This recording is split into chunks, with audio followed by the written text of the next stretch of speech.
ഇത് 1 കിലോ ഉണ്ട്. ഇത് പഞ്ചലോകമാണ്. ഇത് എനിക്കൊരാളിൽ നിന്ന് തന്നതാണ്. കോഴിക്ക് പോയപ്പോൾ തന്നതാണ്. ഉണ്ടോ, പഞ്ചലോകമാണ്. ഇതിൻ്റെ മുകളിൽ ഇതും ഉണ്ടോ, ഇതിൻ്റെ 1 കിലോ ഉണ്ട്. അപ്പോൾ ഇതിന് മുകളിൽ തിരിച്ചിറക്കും. ഇങ്ങനെ ടൈറ്റാക്കി വെക്കും. ടൈറ്റാക്കി വെച്ച് കഴിഞ്ഞിട്ട് ഇങ്ങനെ ഇറക്കും. ടൈറ്റാവുന്നുണ്ട് കേട്ടോ. ഇപ്പോൾ ടൈറ്റായി. ഇനി ഊരിയ പോവില്ല. ഇതുണ്ടോ, അപ്പോൾ പൊക്കി കണ്ടോ, ഊരിയ പോവില്ല. ഇതേപോലെ പിടിക്കുക, ഊരിയ പോവില്ല. ഇനി അതിൻ്റെ മുകളിൽ ഇതൊരു സാധനം വെക്കാനുണ്ട്. ഇതും 2 കിലോ ഉണ്ട്. ഭയങ്കര കനം കണ്ടോ, ഭയങ്കര കനാണ്. 2 വേണ്ട പൊക്കുന്നത്, 2 വേണ്ട പൊക്കുന്നത്. ഇതിങ്ങനെ വെച്ചിട്ട് ഇത് ടൈറ്റ് വെക്കും. ഇങ്ങനെ ശരിയല്ല, തിരിഞ്ഞു പോകും. അങ്ങനെ ടൈറ്റ് വെക്കും. ടൈറ്റ് വയ്ക്കും. അപ്പോൾ ഇത് സാധനം പഞ്ചലോകമാണ്. 100 കൊല്ലം പഴക്കമുള്ള സാധനമാണ്. ഇതിപ്പോൾ ഞാൻ കഴുകി തുടച്ച് പുളിയിലൊക്കെ ഇട്ട്, പുളി ഉപ്പൊക്കെ ഇട്ട് അരക്കലം പുളി വാങ്ങി, 1 പാക്കറ്റ് ഉപ്പ് വാങ്ങി അതിൽ കൊടുന്ന് ഇട്ട് കഴുകി വൃത്തിയാക്കി പോളീസാക്കിയതാണ്. ഇനി ഇതിൽ എണ്ണ ഒഴിക്കുക. എണ്ണ ഒഴിച്ച് തിരി വെക്കാം. എണ്ണത്തിരി കത്തിക്കാം, വെളുത്തുണ്ടാവും. പിന്നെ ഒരു സാധനം വേറുണ്ട്, അത് വെക്കുന്നില്ല. അത് വെക്കാൻ പറ്റില്ല. അതൊരു കോഴീൻ്റെ ഒരു മുനയാണ്. ഞാൻ നാളെ കട്ടാക്കിയിട്ട് ഇത് കട്ടാക്കി എടുത്തിട്ട് ഇത് പിറ്റാക്കും. ഭംഗിയുണ്ടാവും. ഇത് കോഴീൻ്റെ ചിത്രമാണ്. കോഴി വീട്ടിൽ വെക്കാൻ പാടില്ല. അപ്പോൾ അത് കാണിച്ചു തരാണ്. ഇത് ആളില്ലെങ്കിൽ കോഴീനെ വെക്കും. നമ്മൾ കട്ടാക്കിയിട്ട് ഞാൻ ബാക്കി എടുക്കും. ഇവിടുന്ന് ഈ കോഴീനെ ആളിന് കൊടുക്കും. കൊടുത്താൽ നല്ല പൈസ എല്ലാം കിട്ടും. പഞ്ചലോകമല്ലേ. അത് കട്ടാക്കി എടുത്തിട്ട് ഇത് ആളിന് വെക്കും. ഞാൻ ആവശ്യക്കാർക്ക് വിൽക്കാൻ പറ്റും. ഇത് കൊടുക്കില്ല. ഇതിവിടെ പിറ്റാക്കും. പിറ്റാക്കിയിട്ട് അങ്ങനെ സൂക്ഷിക്കും. ഞാൻ മരിക്കുന്നവരെ എൻ്റെ മക്കൾ കാണാൻ വേണ്ടി. അങ്ങനെ ഒരുപാട് സാധനമുണ്ട് ഇവിടെ. ജഗ്ഗുണ്ട്, വിളക്ക്, പണ്ടത്തെ വിളക്കുണ്ട്. പണ്ട് വലിയ വിളക്ക് എത്തിക്കില്ല. എല്ലാ ചില്ലിപ്പ് കിട്ടില്ല. ഡബിൾ തിരിയൊക്കെയാണ്. പോലീസിൻ്റെ വീട്ടിലൊക്കെ ഉണ്ടാവും പഴയ കാലത്തെ വിളക്ക്, പിച്ചള വിളക്ക് ഉണ്ട. അതിവിടെ 8-10 ഉണ്ട്. വെക്കാൻ സാധ്യതത്തോണ്ട് വെക്കാത്തത്. അപ്പോൾ അതുണ്ട് ഇവിടെ. വെക്കാൻ സാധ്യത ഷോക്കേസൊക്കെ വേണം. പഴയ സാധനമുണ്ട്. അപ്പോൾ ഇത് ഞാൻ കൊടുക്കാണ്ടോ. ഇതിപ്പോൾ ഒരു 3, 4, 5 കിലോ ഉണ്ട് സാധനം. പഞ്ചലോകമല്ലോ. ഇതൊരിക്കൽ സ്വർണ്ണം കിട്ടും കേട്ടോ. അപ്പോൾ സ്വർണ്ണമൊന്നും ആവശ്യമില്ല. അപ്പോൾ പിന്നെ ഞാൻ എൻ്റെ മോളെ കെട്ടിക്കുമ്പോൾ ഇതൊക്കെ ഒഴുക്കി ഞാൻ സമയത്തൊക്കെ ചെറിയ കുട്ടികളല്ലേ, ആ സമയത്തൊക്കെ ഒഴുക്കിയെടുത്ത് സ്വർണ്ണമൊക്കെ ആക്കും. എന്നിട്ട് ഞാൻ സ്വർണ്ണമാലൊക്കെ വാങ്ങും, ഞാൻ വളയൊക്കെ വാങ്ങും. അപ്പോഴും വെക്കട്ടെ. അങ്ങനെ കണ്ടില്ലേ. അപ്പോൾ കാണാൻ വരുമ്പോൾ എല്ലാവരും കാണാം കേട്ടോ. കാണാൻ വരുന്നവർക്ക് കാണാം, കണ്ടിട്ട് പോവാം. നല്ലൊരു രസമുള്ള വിളക്കാണ് കേട്ടോ. ഈ എണ്ണ ഒഴിക്കുക, എവിടെയും കത്തിക്കുക, ഇനിയും കത്തിക്കുക, കോരിയെടുക്കുക. ഇങ്ങനെ ഉണ്ടാവും.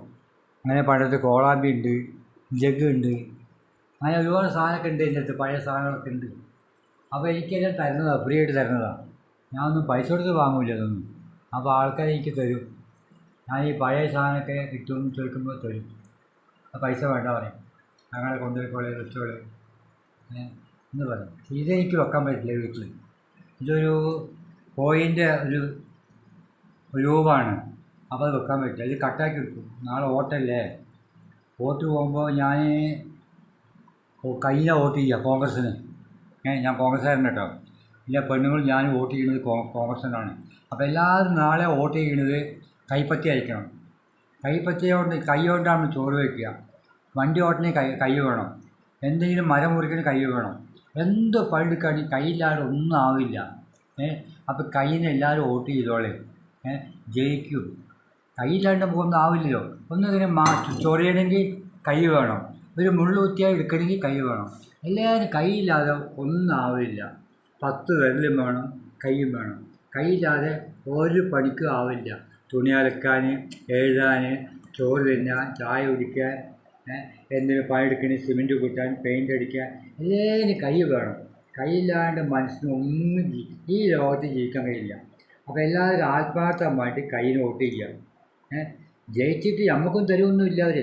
പിന്നെ നമ്മൾ കാണാൻ പോയാൽ മുമ്പൊന്നും, അത് വേറെ കാര്യം. കൈയിന് വോട്ട് ചെയ്യുക. ജയിച്ചു കഴിഞ്ഞാൽ നമുക്കത് കാണാൻ പറ്റില്ല. അപ്പോൾ കാണാൻ പറ്റില്ല എന്നൊക്കെ പറയും. എൻ്റെ അനുഭവമുണ്ട്, കാണാൻ പറ്റില്ല, പിന്നെ വരികയെന്നൊക്കെ പറഞ്ഞ ആൾക്കാരൊക്കെ ഉണ്ടാവും. അത് വേറെ കാര്യം. കൈയിന് വോട്ട് ചെയ്യണം. എന്ത് കിട്ടുവെച്ചിട്ട് വോട്ട് ചെയ്യണ്ട. മനസാക്ഷി ഉണ്ടെങ്കിൽ കയ്യിൽ വോട്ട് ചെയ്യുക, അയാളെ വിജയിപ്പിക്കുക. അപ്പോൾ ഈ കൊല്ലം ജയിച്ചില്ലെങ്കിൽ പിന്നെ നമ്മളെല്ലാം പരാജയപ്പെടും. കേട്ടോ. അപ്പോൾ ആത്മാർത്ഥമായിട്ട് കയ്യിൽ വോട്ട് ചെയ്യുക. ആർക്ക്? പൊണ്ണൻ സാറിന്. അപ്പോൾ ഇവരും ജയിച്ചു കഴിഞ്ഞാൽ നമുക്ക് സഹായിക്കും, വലിയ ഉപകാരം ചെയ്യും. അതൊന്നും ചിന്തിക്കണ്ട. നമ്മൾ വോട്ട് ചെയ്ത് കയ്യിൽ വോട്ട് ചെയ്യുക. ആത്മാർത്ഥമായിട്ട് കാലത്ത് 7 മണിക്ക് പോവുക, വോട്ട് ചെയ്തിട്ട് ഇങ്ങോട്ട് വരിക. ജയിക്കുമ്പോൾ നമുക്ക് ആ ജാഥയ്ക്ക് പങ്കെടുക്കാം. രാഹുൽ ഗാന്ധി നല്ല മനുഷ്യനാണ്. അതേമാതിരി ഇന്ദിരാഗാന്ധി, നെഹ്റുവൊക്കെ ഞാൻ കുട്ടിക്കാലത്ത് കണ്ടാണ്, നെഹ്റുവിനൊക്കെ, ഇന്ദിരാഗാന്ധിനെ. അപ്പോൾ സോണിയാഗാന്ധിയൊക്കെ ഞാൻ കണ്ടിട്ട്. ഞാൻ രാഹുൽ ഗാന്ധി ചായ കുടിച്ചിട്ടുണ്ട് മാനന്തവാടിയിൽ. ആ വീഡിയോ വന്നിട്ടില്ല, അതുകൊണ്ട് ചായനെ കുടിച്ച് യാത്ര ചെയ്യുമ്പോൾ കണ്ടിട്ടുണ്ട്. അപ്പോൾ എല്ലാവരും അപ്പം ഞാൻ പിന്നെ മൈസൂർ പോയിട്ടുണ്ടല്ലോ. രാഹുൽ ഗാന്ധി ഓടിക്ക് ഞാൻ മൈസൂർ പോയിട്ടുണ്ട്. അപ്പോൾ ആത്മാർത്ഥമായിട്ട് നാളെ 7 മണിക്ക് പോയിട്ട് വോട്ട് ചെയ്യണം. കൈപ്പറ്റയ്ക്ക് കയ്യിൽ അമർത്തണം. ലൈറ്റ് കത്തും ചെയ്യുന്നു. ആ ലൈറ്റ് കത്തിയാൽ കൈ എടുക്കാൻ പാടുള്ളൂ. കത്തുന്നവരാണ് കൈ വെക്കണം.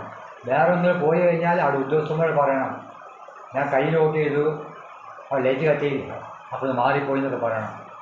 അപ്പോൾ ആത്മാർത്ഥമായിട്ട് അങ്ങനെ കയ്യിൽ വോട്ട് ചെയ്യാം സന്തോഷമായിട്ട്. ഞാൻ വേണമെങ്കിൽ ചായ മേടിച്ച് തരും കയ്യിൽ വോട്ട് ചെയ്ത് കഴിഞ്ഞാൽ. ഞാൻ കാലത്ത് 7 മണിക്ക് വരും കേട്ടോ. കാര്യം വേണമെങ്കിൽ തീർച്ചയായും തരാം, ഒരു ചായയും മേടിച്ചാൽ എൻ്റെ വകയിട്ട്. നാളെ ചായ ഒന്നും ഉണ്ടാവില്ല, ചായ കുടിച്ച് പോയിക്കോളൂ എല്ലാവരും. നാളെ എല്ലാ പീടിയും ബന്ധാണ്, ഒരു പീടി ഉണ്ടാവില്ല കേട്ടോ. വിലാസ്പേട്ടയിൽ കൊടുവിൽ ഒരു പീടി ഉണ്ടാവില്ല. പിന്നെ കേരളത്തിൽ നമ്മൾ വടകര ഷാപ്പി അടിപൊളിയായിട്ട് ജയിക്കും അവിടെ കേരളത്തിൽ. അതേപോലെ കൊടുവിലും നമുക്ക് ജയിക്കണം, ധൈര്യമായിട്ട് നടക്കണം. ആത്മാർത്ഥമായിട്ട് അള്ളാഹിനെ ഓർത്തിട്ടും ദൈവത്തെ ഓർത്തിട്ടും നിങ്ങൾ വേറെ ആർക്ക് വോട്ട് ചെയ്തിട്ട് പരാജയപ്പെടേണ്ട, കയ്യിൽ വോട്ട് ചെയ്യണം. ഇതാ ഗോണിയൂപ്പേൽ ഒരു സ്ഥലത്ത് റോഡുണ്ടായില്ല. ആ സ്ഥലത്തെ പേര് മറന്നുപോയി. അവിടെ കുറേ കൊല്ലമായിട്ട് റോഡേ ഇല്ല, ചെറു നടപ്പാതെ മാത്രമേ ഉള്ളൂ. അവിടെ റോഡ് ഉണ്ടാക്കി കൊടുത്തില്ല, നമ്മുടെ കൊണ്ണേസാർ റോഡ് ഉണ്ടാക്കി കൊടുത്തിട്ടുണ്ട്. ചെന്നപ്പള്ളി റോഡില്ല, ചെറിയൊരു വഴിയേ ഉള്ളൂ, കാറൊന്നും പോവില്ല. ഇപ്പോൾ കാറും ജീപ്പൊക്കെ പോകുന്ന റോഡാക്കി കൊടുത്തിട്ടുണ്ട്. നമ്മൾ നേർനേരത്തേക്ക് നമുക്ക് റോഡൊന്ന് കേടാക്കി എടുക്കുകയാണ്. കുറേ കൊല്ലമായി ഞാൻ ബെന്നിയത്ത് പറയണം ആ റോഡ് ശരിയാക്കാൻ. ഇടിഞ്ഞു പൊഞ്ഞ് കിടക്കുകയാണ്. മഴക്കാലത്ത് എല്ലാ വെള്ളവും നമ്മുടെ വീട്ടിലൊക്കെ ഒഴിച്ചു വരിക. ആരെങ്കിലും ജയിച്ചു കഴിഞ്ഞാൽ ആ റോഡ് ശരിയാക്കി തരണം കേട്ടോ. നമ്മൾ റോഡ് കുറേ 8-10 പെരക്കാരുണ്ട്, ആ റോഡ് ഒന്ന് ശരിയാക്കി തരണം. മുകളിൽ റോഡുണ്ട്, ആ സംസ്കാരൻ്റെ പേരടുത്ത് സൈഡ് ഇടിഞ്ഞ് കിടക്കുകയാണ്. അവിടെ കല്ല് വെച്ച് കെട്ടിയേക്കുക, വലിയൊരു ടിപ്പർ പോകാൻ പറ്റില്ല. ഇതെല്ലാം കാര്യമായിട്ടാണ് പറഞ്ഞത്. അത് റെഡിയാക്കണം. താഴെ ഈ അസീൻ്റെ വീടിൻ്റെ അടുത്തൊക്കെ റോഡ് വെള്ളം പെയ്താൽക്കാർ വെള്ളമൊക്കെ വീട്ടിലൊക്കെ കയറി വരിക. അപ്പോൾ ആര് ജയിച്ചാലും ആ റോഡ് ശരിയാക്കി തരണം നമുക്ക്. നമ്മൾ വോട്ട് ചെയ്യുന്നത് കോൺഗ്രസ്സുകാരനാണ് കേട്ടോ. അപ്പോൾ ആ റോഡ് റാഫി കേൾക്കാൻ വേണ്ടി പറയണതാണ്. ആ റോഡ് ആത്മാർത്ഥമായിട്ട് ശരിയാക്കി തരണം ഞങ്ങൾക്ക് കേട്ടോ. അസ്സലാമു അലൈക്കും.